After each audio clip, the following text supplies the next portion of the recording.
Here I've got a couple of studio headphones that I've been using for years and years and years, but they each have a very unique purpose. You need to know the difference between closed back and open back headphones. So if you're into music production, by far an open back pair of headphones is meant to give you the best quality of sound. Reason being, because they are open back, you're able to release some of the sound pressure into the room rather than just being caved into your ears. If you've ever been to the beach and you put a seashell up on your ear, because you're closing off your eardrum, it can feel very unnatural. So if you want a natural response with your headphones, look for a pair of open back headphones. These are the Shure SRH 1840s. I use these primarily when it comes to mixing and mastering. I do not use these when I'm recording, and there's a reason.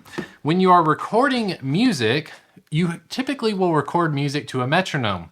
A metronome is like a click track. It's a very snappy sound, and you don't want to hear that in your recording. So what you do is you wear a pair of closed back headphones, and a closed back pair of headphones is meant to isolate the sound inside your head. You don't want any of the sound coming from your ears, like from your headphones, and getting picked up into the microphone.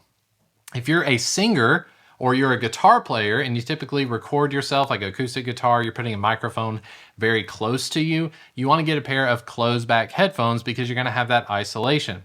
I've heard many audio tracks being recorded without closed back headphones, and it's almost impossible to remove the click sound of that metronome. So if you're singing or if you're recording acoustics, I'd look at getting a pair of closed back headphones. These are DT770 Pros, particularly the 250 ohms. I got these particularly when I was recording drums. So recording drums, these are going to give you an extreme amount of isolation.